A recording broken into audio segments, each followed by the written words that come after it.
Hi, I'm an old guy and I do maths.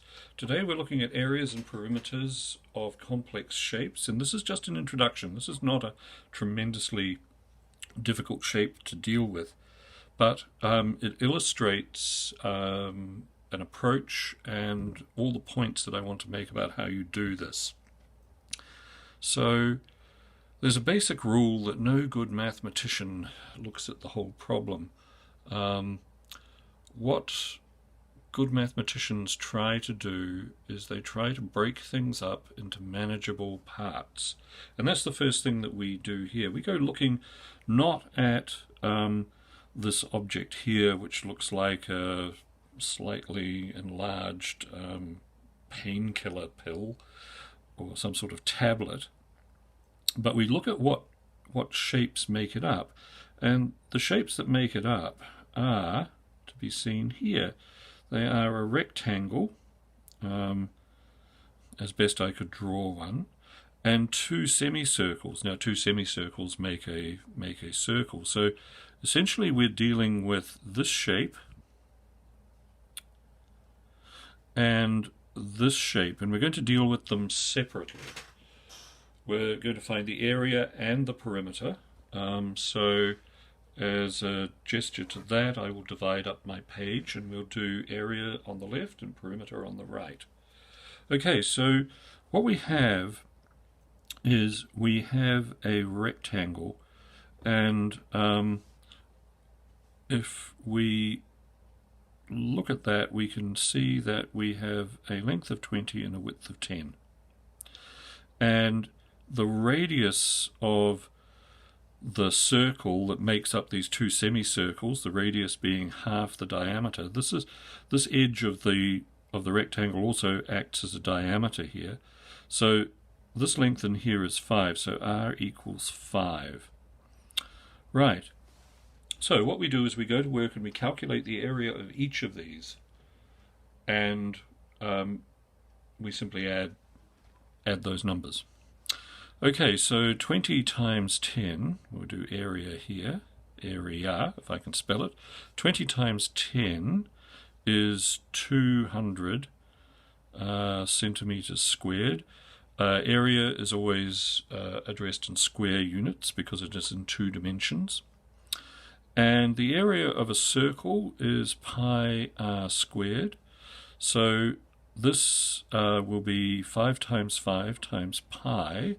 So that is 25 pi. Now pi is approximately equal to, and we will treat it as such, 3.14. If you've got a button on your calculator that does pi, well, that's great. The calculator that I'm going to use doesn't. So I'm just going to work out what 25 times that number is. And the answer is 78.5. So what have we got? We've got 200 and we've got 78.5. And we simply add those and we will get the area of this complex shape. And we will have done so by addressing the problem of what is the area of the rectangle and what is the area of the circle that is split in two and makes up the two ends of this. Okay, and the answer is 278.5 centimeters squared. Okay, right, so perimeter. Marginally simpler, but essentially the same process. What we're looking for when it comes to perimeter is we're looking for effectively the circumference of the circle that makes up these plus 20 plus 20. So the big task is to work out the circumference of a circle with a radius of 5, and we're going to use 2 pi r as our formula for circumference, so circumference is equal to that. Okay, so 2 times 3.14, which is what I'm using, times 5 will give us the circumference of this thing. So that is 10, 5 times 2, 10, times 3.14, which gives me 31.4, which is a really I could say that I chose this number with that in mind, but I didn't really. I thought it would make area easy. I didn't realize how easy it would make circumference.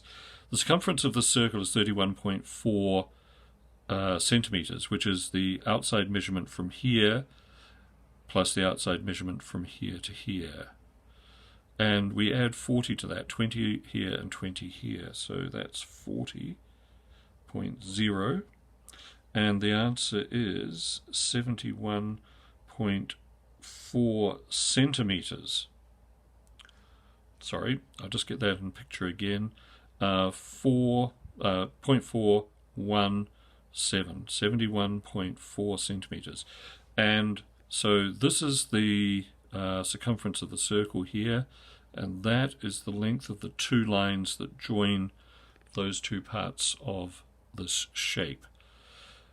And while it's a fairly simple shape, this is a blueprint for how you approach every problem involving area or perimeter of complex shapes. Thanks very much for watching. There will be more of these. Hope it was useful. Bye.